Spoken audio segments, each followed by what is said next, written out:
Makulimlim na umaga sa atin mga ka-backyard. So, ngayong umaga ay mag-harvest po tayo ng ating tinanim na pechay. So, dito ko nilagay ang ating pechay para hindi siya matuka-tuka ng mga alaga nating hayop. Ito, nakailang harvest na ako dito mga ka-backyard. Kaya konti na lang siya.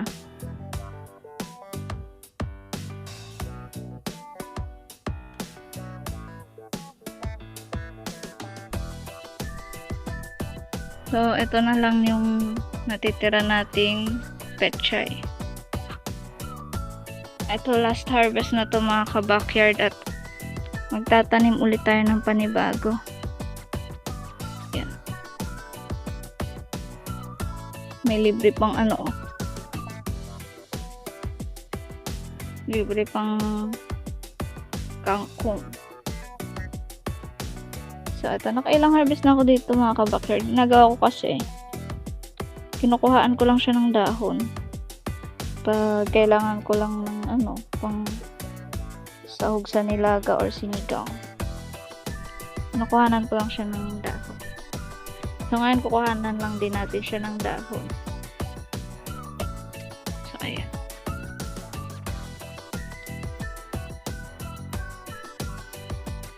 Ito mga ka-backyard, hindi ko to hindi ko siya nilagyan ng pataba. Yung pinagtaniman ko kasi nito, may pig manure sa ilalim. Kaya hindi na siya kailangan lagyan to ng fertilizer. So, mag-harvest lang ako mga ka-backyard. So, ito na lahat yung nakuha ko mga ka-backyard. Yung etong mga natira na to, tubo pa kasi yan sila. Ayan o. May maliliit pa silang dahon. So, pwede pa yan. Pero magtatanim na ulit tayo ng panibagong pechay. Kasi matatanda na to eh. So, ayan. Harvest na tayo. Ito. Pang na to sa sinigang. Hindi ko na siya ini-sprayan mga ka-backyard ng insecticide kasi pang sariling consume lang naman. Kaya okay lang kahit may mga ganyan siya oh. May mga butas siya konti kasi pinagkainan ng caterpillar. So ayan.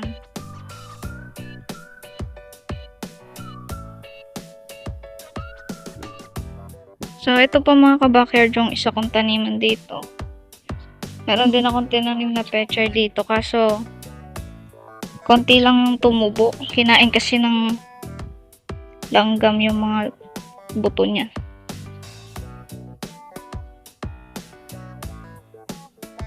Kaya ang tinanim ko na lang dito is okra at saka sitaw.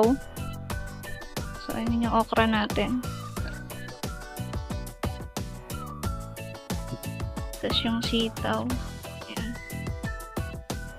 Tsaka may upo rin tayong tinanim. So, ito na yung nabuhay na pechay dito.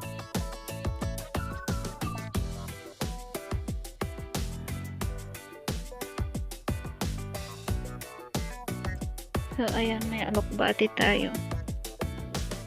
Pagbuhin natin yung kanyang mga daw. Ito, pinapak mo eh. Hindi ko kasi na-sprayan ito mga kabakit. Ito mustasa.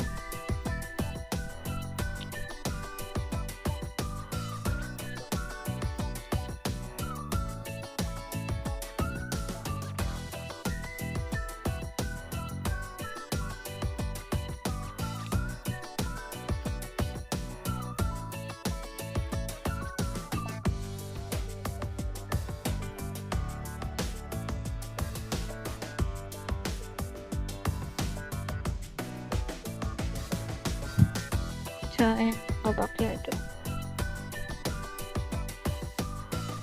Ito yung sitaw natin. Yung iba kasi kinain ng kambing. Kaya, ayan, naubos yung dahon.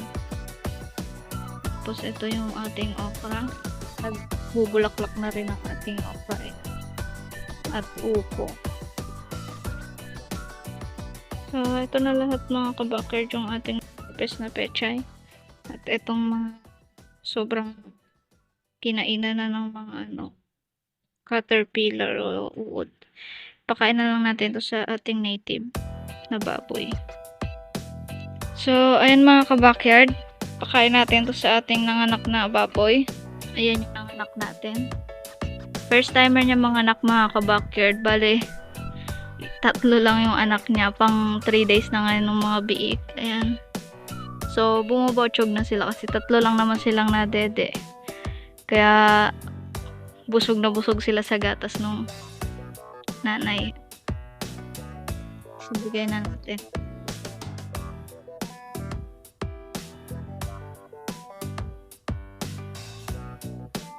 Ayun yung 3 biik. Sana sa susunod na panganak niya marami na. So, ayun mga kabackyard, salamat sa panonood. At don't forget to like and subscribe para updated po kayo sa lahat ng mga i-upload ko mga video. Maraming salamat po mga kabackyard.